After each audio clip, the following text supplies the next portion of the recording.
Exam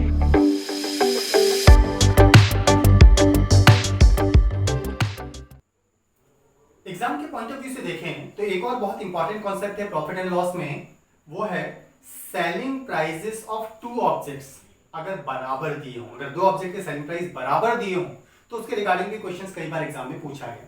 तो अगला concept है when selling price of two objects are equal, जब दो वस्तुओं के विक्रय मूल्य समान हो, ऐसा कहा गया। अब सेलिंग प्राइसेस बराबर होने के केस में क्वेश्चंस दो तरीके से पूछा जा सकता है, दैट मींस दो पॉसिबल कंडीशंस है जहां से हमारा क्वेश्चन बनता है। चलिए उसके रिगार्डिंग पहले क्वेश्चन का फॉर्मेट देखते हैं। तो पहला फॉर्मेट है, एक्चुअली क्वेश्चन वाइज ही हम इसको समझने की कोशिश कर रहे हैं। तो पहला क्वेश्चन है selling price of two objects are equal, one of them is sold at 15% profit while another at 15% loss, find overall profit और loss percentage in whole transaction. Okay, question में जो कहा गया है अगर हिंदी में समझें तो दो वस्तुओं के विक्रय मूल्य समान है, एक को 15% लाभ पर बेचा गया जबकि दूसरे को 15% हानि पर बेचा गया है, तो कुल लाभ या हानि प्रतिशत बताओ, ये कहा गया। अब दो ऑब्जेक्ट हैं, पहला और दूसरा, दोनों ऑब्जेक्ट के सेलिंग प्राइसेस नहीं दिए गए लेकिन कहा गया सेलिंग प्राइस बराबर, तो सेलिंग प्राइस दो ऑब्जेक्ट से बराबर होगा। पहले ऑब्जेक्ट को क्वेश्चन की लैंग्वेज के अकॉर्डिंग 15% प्रॉफिट पर और दूसरे ऑब्जेक्ट को 15% लॉस पर सेल करने के लिए कहा गया। तो पहले पर 15% प्रॉफिट और दूसरे पर 15% का लॉस हो रहा है। हमसे कहा ओवरऑल प्रॉफिट या लॉस परसेंटेज क्या हो रहा है वो आइडेंटिफाई करो। क्लियर? अब ये एक स्पेसिफिक कंडीशन है, अगर कभी भी दो ऑब्जेक्ट के सेलिंग प्राइसेस बराबर हो, इनमें से एक पर जितने परसेंट का प्रॉफिट हो रहा है दूसरे ऑब्जेक्ट पर ठीक उतने ही परसेंट का लॉस हो, तो ओवरऑल ट्रांजैक्शन में हमेशा लॉस होता है, इसमें कभी प्रॉफिट नहीं होगा। ओके, अगर दो ऑब्जेक्ट के सेलिंग प्राइसेस बराबर है, एक पर प्रॉफिट और एक पर लॉस और वो भी बराबर परसेंटेज में, तो ओवरऑल ट्रांजैक्शन में हमेशा लॉस होता है, इसमें कभी प्रॉफिट नहीं होता। अब ये ओवरऑल लॉस परसेंटेज कितना होगा, दैट विल बी जो प्रॉफिट परसेंटेज या लॉस परसेंटेज की वैल्यू दी गई परसेंटेज वैल्यू, उस परसेंटेज वैल्यू का स्क्वायर कीजिए डिवाइडेड बाय 100, इतना परसेंट हो जाता है। हमारे क्वेश्चन के अकॉर्डिंग 15% का प्रॉफिट या लॉस जो भी वैल्यू, एक वैल्यू ले लेते हैं 15 ले लेते हैं, तो 15 का स्क्वायर अपॉन 100% का लॉस होगा। 15 square is 2 to 5 divided by 100 is 2.25% loss, that means इस पूरे ट्रांजैक्शन में 2.25% का लॉस हो जाता है। तो पहली कंडीशन थी कि दो ऑब्जेक्ट के सेलिंग प्राइसेस बराबर, इनमें से एक पर प्रॉफिट और दूसरे पर लॉस, लेकिन बराबर परसेंटेज में, तो फिर ओवरऑल ट्रांजैक्शन में हमेशा लॉस होता है और लॉस परसेंटेज की वैल्यू होगी परसेंटेज स्क्वायर अपॉन 100% के बराबर लॉस होता है। क्लियर? चलिए इसी का अगला कंडीशन लेते हैं, नेक्स्ट कंडीशन के लिए क्वेश्चन लेते हैं। Selling price of two objects are equal, दो वस्तुओं के विक्रय मूल्य समान है, ऐसा कहा गया। One of them is sold eight 40% profit, इनमें से एक को 40% प्रॉफिट पर सेल किया गया, while another is sold eight 25% loss, find overall profit और लॉस परसेंटेज। अब फिर से दो ऑब्जेक्ट के सेलिंग प्राइसेस बराबर है ऐसा कहा गया, लेकिन सेलिंग प्राइस फिर से नहीं दिए गए। एक को 40% प्रॉफिट पर जबकि दूसरे ऑब्जेक्ट को 25% लॉस पर सेल करने के लिए कहा गया। ओके, अब सेलिंग प्राइसेस बराबर होने की कंडीशन तो है, when selling price of two objects are equal की कंडीशन बन रही है, तो सेलिंग प्राइस बराबर है दोनों ऑब्जेक्ट के, लेकिन एक पर प्रॉफिट और दूसरे पर लॉस होने के बाद भी प्रॉफिट और लॉस परसेंटेज बराबर नहीं है।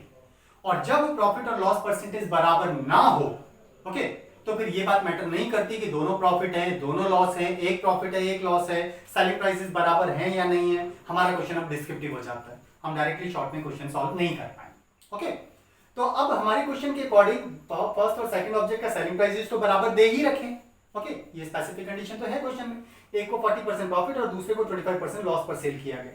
नाउ ऐसी कंडीशन में जो प्रॉफिट और लॉस परसेंटेज आपको दे रखे हैं उनको सिंपल फ्रैक्शन में कन्वर्ट कर दीजिए। तो 40% को सिंप्लीफाई करेंगे 40/100 दैट इज 2/5 और 25% को सिंप्लीफाई करेंगे 25/100 दैट इज 1/4 हो जाएगा। तो सिंपलेस्ट फॉर्मेट ऑफ प्रॉफिट और लॉस परसेंटेज हो गया 2/5 एंड 1/4।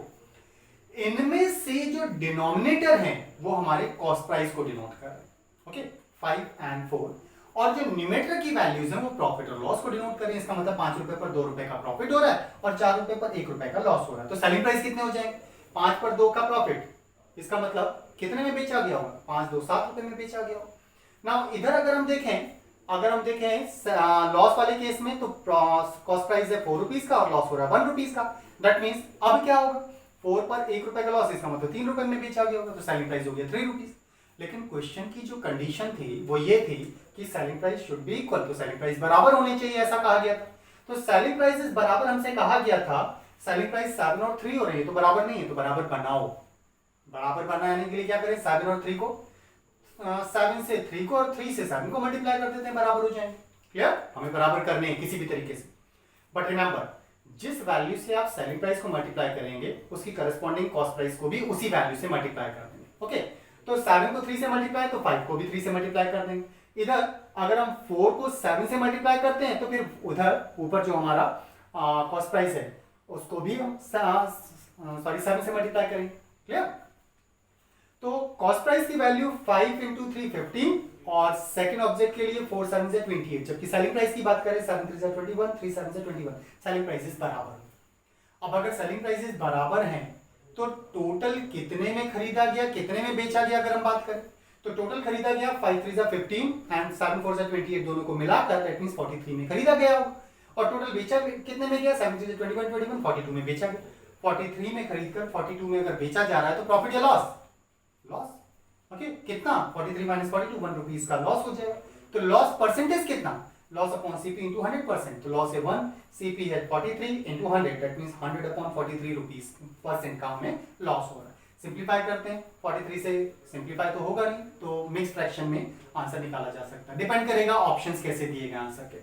तो मिक्स फ्रैक्शन में हो जाएगा 43 से डिवाइड करते हैं 2 times 2 and that would be 2 times divide हो रहा है 14 रिमाइंडर, तो 2 होल्स 14 अपॉन 43% का लॉस हो रहा है। क्लियर स्टूडेंट्स, तो ये था हमारा सेलिंग प्राइसेस बराबर होने की दो स्पेसिफिक कंडीशंस के रिगार्डिंग क्वेश्चन। पहला था लॉस और प्रॉफिट परसेंटेज बराबर होंगे तो डायरेक्टली सॉल्व कर सकते हैं। दूसरा था प्रॉफिट और लॉस बराबर नहीं है तो फिर हम डिस्क्रिप्टिवली फ्रैक्शनल वैल्यूज में परसेंटेज प्रॉफिट और लॉस को कन्वर्ट करके सीपीएसपी कंसीडर करते हुए क्वेश्चन को सॉल्व करते हैं।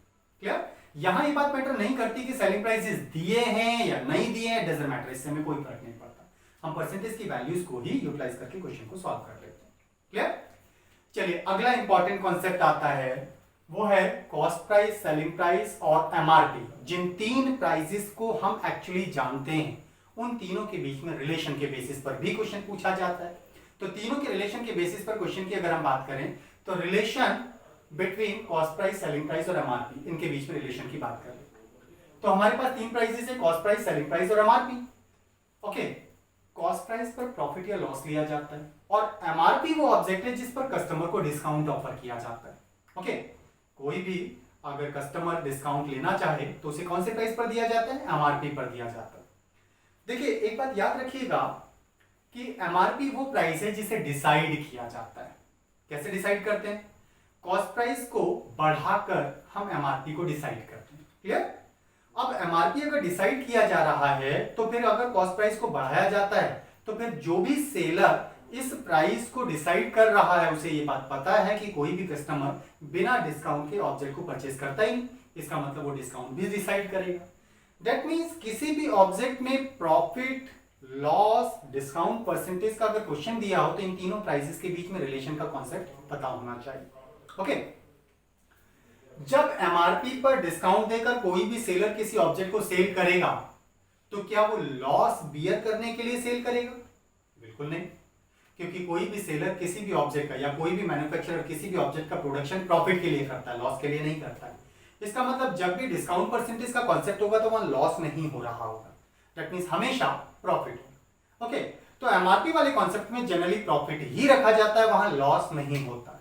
तो सीपी पर एक सर्टेन परसेंटेज का प्रॉफिट लेके जब ऑब्जेक्ट को सेल करेंगे तो सेलिंग प्राइस बन जाएगा, और एमआरपी पर एक सर्टेन परसेंटेज का डिस्काउंट देके जब सेल करेंगे तो वो भी सेलिंग प्राइस हो जाएगा। नाउ सीपी, एसपी, एमआरपी के बीच में रिलेशन अब इन तीनों के इस रिलेशन के थ्रू आइडेंटिफाई किया जा सकता है। कॉस्ट प्राइस 100% है, इस पर जितना प्रॉफिट लेना है प्राइस को उतना परसेंट बढ़ा देते हैं, तो cost price into 100 plus profit percent upon 100 selling price होगी। उधर एमआरपी भी अपने आप में 100% होगा क्योंकि मैथमेटिकल टर्म में कोई भी वैल्यू 100% होती है। ओके, तो एमआरपी 100%, इस पर डिस्काउंट दे रहे हैं तो प्राइस को कम करेंगे, तो एमआरपी इनटू 100, जितना डिस्काउंट दे रहे हैं उतना कम करते हैं तो 100 माइनस डिस्काउंट परसेंट अपॉन 100, ये भी सेलिंग प्राइस, और ये दोनों सेलिंग प्राइस आपस में बराबर हो जाएंगे तो कॉस्ट प्राइस और एमआरपी के बीच में रिलेशन बन जाता है। क्लियर, चलिए इसी को दूसरे वे में देखते हैं। हमने सेलिंग प्राइस के थ्रू कॉस्ट प्राइस और एमआरपी के बीच में रिलेशन बनाया, क्या कॉस्ट प्राइस और एमआरपी के बीच में डायरेक्टली भी कोई रिलेशन होता है, उसको देखते हैं।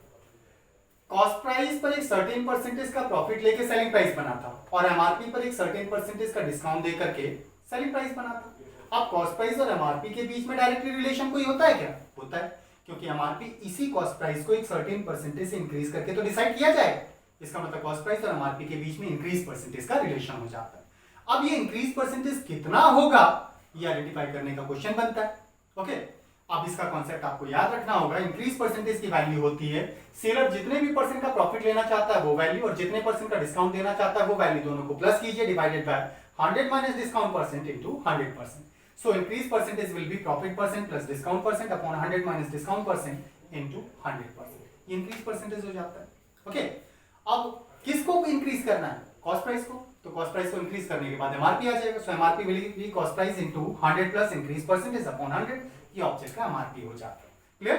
इस तरह से कॉस्ट प्राइस, सेलिंग प्राइस और एमआरपी के बीच में रिलेशन बन जाता है, जिसके बेसिस पर एग्जाम में क्वेश्चन भी पूछा जाता है. कॉस्ट प्राइस, सेलिंग प्राइस और एमआरपी के बीच में रिलेशन के बेसिस पर चलिए क्वेश्चन देखते हैं. क्वेश्चन है MRP of an object is ₹2400 और seller wants 25% profit after giving 25% discount to the customer. आगे कहा गया है, क्वेश्चन के एक्चुअली 3 पार्ट्स हैं. पहला पार्ट है what was the cost price of the object, ये फर्स्ट पार्ट हो गया. एंड सेकंड पार्ट है by what percent the seller has increase and mark the price of the object. And third part of the question है if the seller does not allow any discount to the customer then find his profit percentage. तो उसका लाभ प्रतिशत बताओ. 3 part of the question हमें दिए गए. अगर हम प्राइसेस के अकॉर्डिंग बात करें तो हम तीनों प्राइसेस के रिलेशन के रिगार्डिंग बात कर रहे हैं. कॉस्ट प्राइस, सेलिंग प्राइस और एमआरपी, इन तीनों के बीच में अगर रिलेशन के अकॉर्डिंग बात करें तो कॉस्ट प्राइस, सेलिंग प्राइस और एमआरपी में से एमआरपी पर एक सर्टेन परसेंटेज का डिस्काउंट देके सेलिंग प्राइस बनता है और कॉस्ट प्राइस पर एक सर्टेन परसेंटेज का प्रॉफिट लेके भी सेलिंग प्राइस बढ़ता है. क्वेश्चन के अकॉर्डिंग एमआरपी है 2400, कॉस्ट प्राइस पर प्रॉफिट लेना है 25% और डिस्काउंट देना है एमआरपी पर 25% का. ये वैल्यू दे रखी है और हमसे कहा कॉस्ट प्राइस आइडेंटिफाई कीजिए कितना होगा. Now cost price, profit percent, discount percent और एमआरपी, इन चारों के बीच में रिलेशन के बेसिस पर अगर हम बात करें तो इन चारों के बीच में रिलेशन वाइज हमने देखा था कि cost price, MRP, profit percent और डिस्काउंट परसेंटेज के बीच में रिलेशन होता है cost price into 100 plus profit percent upon 100 is equal to MRP into 100 minus discount percent upon 100. इन चार में से 3 वैल्यूज दे रखी हैं, फोर्थ को इजीली आइडेंटिफाई कर सकते हैं. तो कॉस्ट प्राइस इंटू प्रॉफिट ले रहे हैं 25 तो 125 अपॉन 100 हो जाएगा. एमआरपी 2400 इंटू डिस्काउंट दे रहे हैं 75 तो 75 सॉरी डिस्काउंट दे रहे हैं 25 तो 100 माइनस 25 75 अपॉन 100 हो जाएगा. सिंप्लीफाई करके कॉस्ट प्राइस आइडेंटिफाई करना. सो 100 कैंसिल, 25 5 जा, 25 3 जा, 5 से डिवाइड करते हैं तो 5 4 8 480, 5 जा 1440. So cost price should be 1440 rupees. Clear friends? तो ऑब्जेक्ट का कॉस्ट प्राइस 1440 रुपीज होना चाहिए. ये हमारा फर्स्ट पार्ट हो. चलिए सेकंड पार्ट की बात करते हैं. सेकंड पार्ट में कहा गया था by what percent the seller should increase and mark the price of the object. Seller ने कितना परसेंट इंक्रीज करके मार्क किया हुआ. ओके, तो इंक्रीज परसेंटेज की वैल्यू निकालने का अब यहां पर एक स्पेसिफिक कॉन्सेप्ट और हो सकता है. भाई कॉस्ट प्राइस को इंक्रीज करने से एमआरपी बन रहा है तो कितना इंक्रीज किया, दोनों के डिफरेंस के बराबर, और उसे परसेंटेज में बदल देंगे, इंक्रीज परसेंटेज हो जाएगा. लेकिन एग्जाम के पॉइंट ऑफ व्यू से बात करें तो एग्जाम में एक्चुअली तीनों में से कोई एक क्वेश्चन पूछा जाता है, तीनों एक साथ नहीं पूछे जाते. अब इंक्रीज परसेंटेज अगर पूछा गया तो पहले हम उसके लिए कॉस्ट प्राइस निकालें और फिर कॉस्ट प्राइस एमआरपी के थ्रू रिलेशन के दोनों के डिफरेंस के थ्रू इंक्रीज परसेंटेज में कन्वर्ट करें तो ये लेंथी कैलकुलेशन हो जाएगी. जबकि इंक्रीज परसेंटेज के लिए हमें प्राइसेस की जरूरत ही नहीं है, हम तो प्रॉफिट परसेंट और डिस्काउंट परसेंटेज के बेसिस पर इंक्रीज परसेंटेज को डायरेक्टली फाइंड आउट कर सकते हैं. ओके, तो इंक्रीज परसेंटेज हो जाएगा profit percent plus discount percent upon 100 minus discount percent into 100%. ये प्राइस को कितना परसेंट इंक्रीज करना है वो निकाला जा सकता है. Profit 25, discount 25 upon 100 minus 25 into 100. So increase percentage हो जाएगा 50 upon 75 into 100, that is 2 upon 3, 200 upon 3, 66 wholes 2/3%. That means price को, किस प्राइस को, कॉस्ट प्राइस को अगर 66 होल्स 2/3% बढ़ा दिया जाए तो 25% प्रॉफिट सेलर को मिलेगा जबकि वो कस्टमर को 25% का डिस्काउंट दे रहा हो. क्लियर? अब last part of the question की बात करते हैं. लास्ट पार्ट में कहा गया था कि अगर सेलर कस्टमर को कोई डिस्काउंट नहीं देता है तो उसका प्रॉफिट परसेंटेज बताओ. अगर सेलर कस्टमर को कोई डिस्काउंट नहीं दे रहा है तो वो कौन से प्राइस पर ऑब्जेक्ट को सेल कर देगा, एमआरपी पर. ओके, नाउ सेलर का प्रॉफिट क्या होता है, कॉस्ट प्राइस से जितना भी ज्यादा सेलर के पास जाएगा वो सारा का सारा उसका प्रॉफिट है. और कॉस्ट प्राइस से सेल एमआरपी की वैल्यू 66 और 2/3% ज्यादा है, ये अभी हमने आइडेंटिफाई किया. इसका मतलब यही सारा उसका प्रॉफिट परसेंटेज हो जाना चाहिए. दैट मीन्स अगर सेलर कस्टमर को कोई डिस्काउंट नहीं देता है तो इंक्रीज परसेंटेज की वैल्यू ही सेलर का प्रॉफिट परसेंटेज हो जाता है. So profit percentage will be 66 wholes 2/3%. Clear?